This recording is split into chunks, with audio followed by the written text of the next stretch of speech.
The Season 13 jungle has been an interesting one, and with it we've also had a lot of new items, and with that comes the best items and item pairings for you to become the most overpowered jungler that you possibly can be. And so in this video we will have a look at the best, strongest builds that you can be using in the jungle for those that are known and unknown, and why and how you can apply some of these items to whatever your chosen champion might be to give you the best possible chance of PvP success. And then I'm going to show you the champion that will counter every single one of these builds and become the most potent, disgusting build champion in the game at the moment. But I will save that for last, so keep watching. As always, all of these builds are located on my live companion Zara.gg guides. They will guide you throughout the jungle, whatever champion and jungler you want to play. There will be tips, builds, runes, roots, and everything there that you can dominate with me live coaching over your shoulder as we head into Season 13. Now yes, normally we would talk about Ravenous Hydra because that's been all the rage in the first part of the season. However, they have effectively nerfed it quite a lot at this stage, and although it's very good, it doesn't quite reign as supreme as those champions that are abusing Night Harvester. That's right. 90 ability power, 25 ability haste, 300 HP, a pseudo-electrocute boost, and a movement speed bonus that you get on the passive of the itemization. Plus a whole bunch of haste as the mythic passive applied to all of your legendary items. All of a sudden you're recognizing that Sylas is a little bit of a broken champion. You're also looking at Elise going, how exactly is your win rate so good? You don't make sense in the meta, yet it's been good. Things like Rumble can use it. Things like Shyvana could use it if you're going full AP. Gragas has been known to exploit this beneficial item. And yes, while I wouldn't necessarily go it, you can effectively use it on Fiddlesticks and Evelynn, and they have decent win rates with it, especially if you wanted to go something like First Strike or Dark Harvest, whereby you lose that electrocute proc, so that extra boost of damage and movement speed allows you to annihilate someone, move around, and then of course use your First Strike and Harvest appropriately. And you will see a few build options on some of these champions that I've mentioned throughout this section, just to show you what kind of setups you can have. Obviously not every single champion that possibly uses it, because that would be quite extreme. And most importantly, when you look at the jungle pet, what does it now have in terms of bonus damage amplification?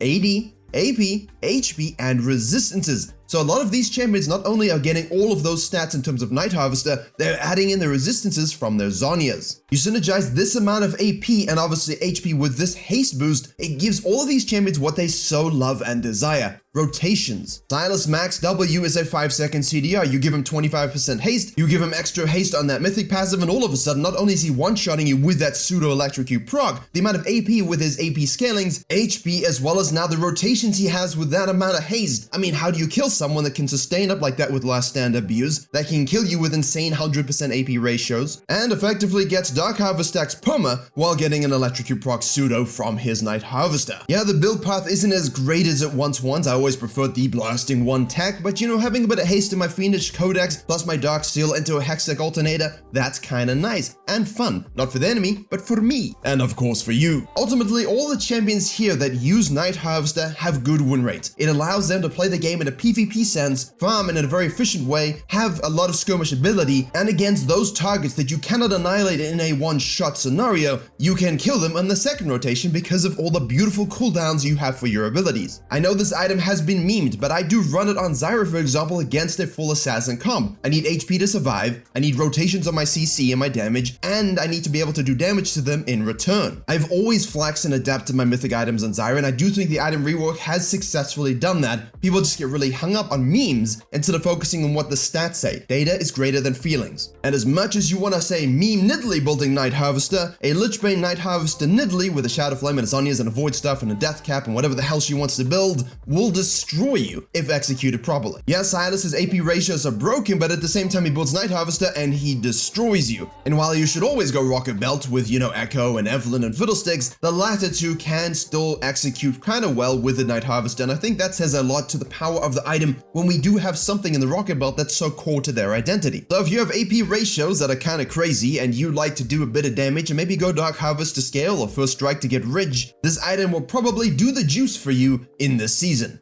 And now we have to talk about the Blade of the Ruined King and the Iceborne Gauntlet combo synergy. Now yes, we have here the Viego that I released on the gameplay video just yesterday or the other day, depending on when you watch this, showcasing that yeah, the champion is really struggling in Season 13, But that's because while a lot of champions got these boosts from the jungle pads, the clearing amplification, the nature of the shift of the game, Virkayu just didn't. For example, his blue side cross to the red side is exactly the same speed as it was in Season 12, so he doesn't get any sort of benefit there. Needing to focus on going from 40 treats to 20 treats to 0 means the red flexi clear, while it still is good, red Raptor's Grump, it doesn't really define the meta anymore as people try to focus on making sure they're ganking and farming simultaneously. This means that he doesn't have the same snowball component because every jungler is kind of healthier in their jungle and it's harder to steal their camps, which means the snowballing junglers have to find new ways to do it. And while he can go Kraken and Blade, and we explored this in my video, maybe even the Wits End tech, much like your Bel'Veth can still do so, much like your Master Yi will still do so. In the case of Virkayu, we do enjoy a good old-fashioned Sheen and Kindle Gem. That, of course, is what we used to build into Divine Sundra. But we're noticing that with a lot of damage running around in the form of Night Harvesters and Silences, being able to use Moss Stomper and become a bit more of a front-lining Virkayu is something we can do. We rush the Blade of the Rune King, we get the Iceborne Gauntlet, we get a lot of HP, armor, the Sheen proc, the Kindle Gem, the cooldown, the haste, and then you can flex into your Wits End and Death's Dance GA as you normally would. And all of these same principles work with Bel'Veth as well. When you've got a Rammus running around, you just go this build and you're actually fine against him. The build path of the Iceborne Gauntlet is really good for Virkayu and Bel'Veth. We have the Blade of the Rune King rush to give that, stonks as we usually like it. But then you have this 400 health, 20 haste, 50 armor, pseudo sticky item that allows a melee that can be kited to be not so kited. But most importantly, it also gives us that mini red smite or exhaust that we're used to having. Your primary target is slowed for double the amount and has their damage against you reduced by 10% for 2.5 seconds. It's not huge, but that can mean an absolute shit ton in terms of the 1v1 fights at 2 items that you might be having in the rivers over dragons and heralds. It also gives you that 50 armor, so you can afford to go Wits End for on-hit, giga attack speed, magic resist damage as your third item, not having to go the Death Stunt. Typically, we would flip that. Obviously, in this case, I've just put it as Death Stunt, Wits End as standard. So not only do you keep your attack speed and all of that stuff, Yi as well, you also end up getting that 50 bonus HP, 5% tenacity and slow resistance, a Mouse Stomper amplification, so now you're free to move around the fight, you're free to frontline a little bit while doing enough damage to kill everyone where they just cannot kill you. And hey, if you're enjoying this video and these breakdowns of the meta items and other sort of niche builds that you can use to become an OP jungler in Season 13, consider smiting that like button and even subscribing. Most people don't subscribe, and you know what? It hurts my feelings. So I do appreciate your subscriber consideration.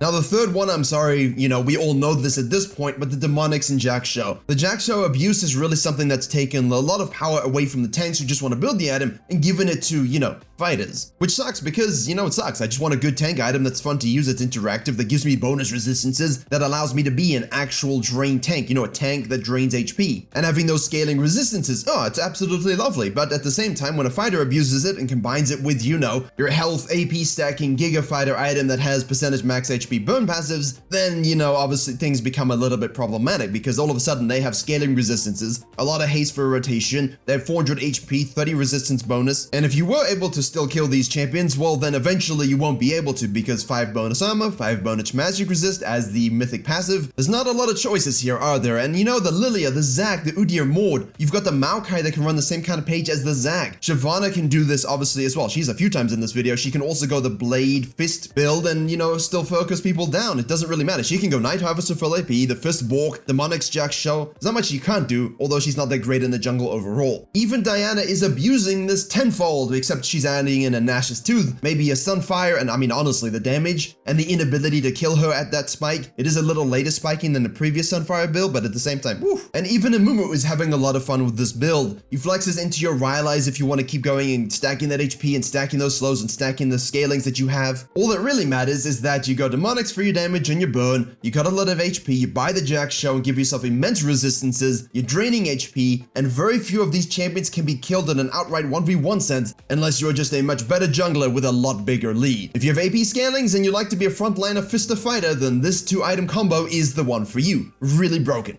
Naturally, let's go into something a bit more supportive that's a little more vexing for your assassins, but at the same time kind of fun to play should you enjoy playing Sejuani, Munda, or Nunu. And to be honest with you, any other tank could work as well. The idea here is that we want to go Radiant Virtue, but instead of going for something else afterwards, you go straight into the Warmogs. This gives you all of the HP necessary to give yourself insane healing for your teammates on the Radiant Virtue healing passive. At the same time, it also increases your max HP by 10%, heals you for 2% of your maximum HP, and also gives you bonus health with each legendary item you complete, not to mention the standard Jack Show stats that you get up front. This effectively turns everyone into a Mundo, so you can be a Mundo, you can be a Mundo. If you are a tank, you can become a Mundo. That said, when Mundo plays it, it's a little bit more of a different beast. Overall, I don't recommend it on Mundo actually, because I think the Heartsteel tag is the best way to play it, but if you wanted to try this, you could make it work. It's definitely more of a Sejuani, Nunu kind of thing, or whatever tank you want to play, and really allows you to focus on that healing within a team fight, a lot more PL duty, and against an all-in team comp, a lot of assassins and damage, and hyper carries on your team, this could be absolutely insane. And just to make a note of it, you can obviously go the Sunfire, or maybe even a Spirit Visage second. If you need those resistances really badly and the War Mix doesn't make sense, you can do that, but the idea here is that we have so much healing, so much HP, that it really doesn't matter what the enemy team's doing because we're going to out-sustain it anyway.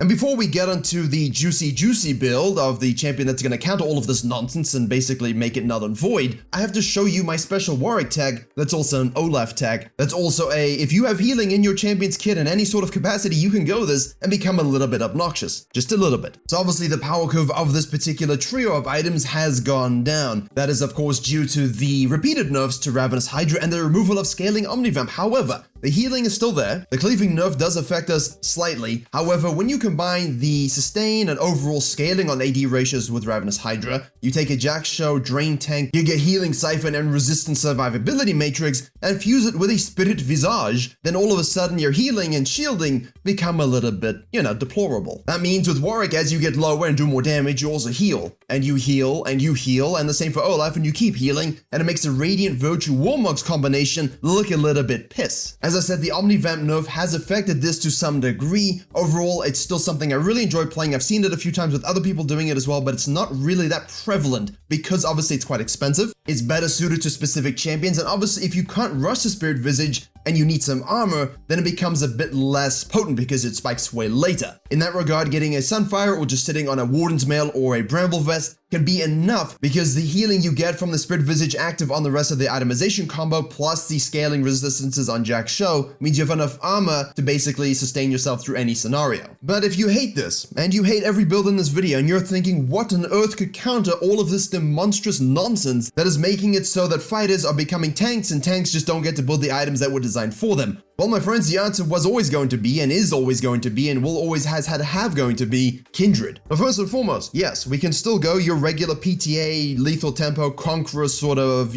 snowballing item set with your Kraken and your Collector and your Rapid Fire Cannon. You can also go the quintessential assassination scaling 80 Marksman Supreme build to kill all the squishies and anyone under the sun with Kraken, Phantom Dancer, and Infinity Edge. But against such disgusting builds where people can live for 18,000 years or more, it's better to kind of ensure that not only can you kill them, but you too survive for the same amount of time and longer. The build that is showing up more and more players, not just, one player building it, but a lot of people in Korea building this on Kindred to navigate this reality. If you don't end up snowballing, if you end up struggling against a team that is ahead, if you want to just be a bit more of a bruiser team fighter that also does the same damage, and also have something to shred away their resistances of the Jack Show, we're gonna go Kraken. We're gonna throw in some on-hit Wit's End, and then we're gonna go for the Black Cleaver. And then we're gonna go Titanic Hydra. And then of course you can slap in the GA if you like, you can slap in the Blade of the Rune King earlier if you want, or instead of the Wit's End, that is up to you, that is your prerogative. But the core items are the ones you see on your screen now. It gives you HP, it gives you true damage, it gives you on hit, it gives you attack speed scaling, it gives you armor shred, stickiness, haste, HP, everything you need to scale, keep the range, keep the survivability on all of the champions in this particular game. And you know what, Kindred is kinda nasty overall. Even if you want to go de facto builds, which are objectively better in terms of your baseline stats,